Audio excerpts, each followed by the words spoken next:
finalmente clasificó para el Mundial de Brasil, pero en una modalidad distinta, en fútbol callejero. 8 jóvenes de todo el territorio nacional clasificaron para ir al Mundial Callejero en Brasil. Un grupo de 8 jóvenes de diferentes partes del país tendrá la oportunidad de viajar a Brasil para participar del Mundial de Fútbol Callejero. Estos chicos forman parte de la red de fútbol callejero Partidi, la cual aglomera a varias personas de escasos recursos para poder desarrollar sus habilidades deportivas. Vamos a escuchar lo que mencionaba al respecto Francisco Martínez, el presidente de Partidi. El fútbol es una microsociedad representada. En el fútbol existe todo lo que existe en una vida, en una sociedad.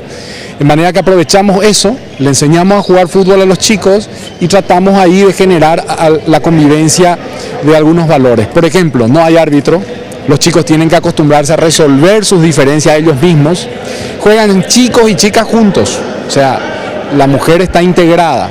Y hay un tercer tiempo en donde se evalúa el partido. No gana el que mete más goles, gana aquel que cumple las reglas. Te dan muchas posibilidades de tener esta experiencia de salir y disfrutar de otros países, la cultura de otros países, compartir con otros chicos de otros países, ¿verdad?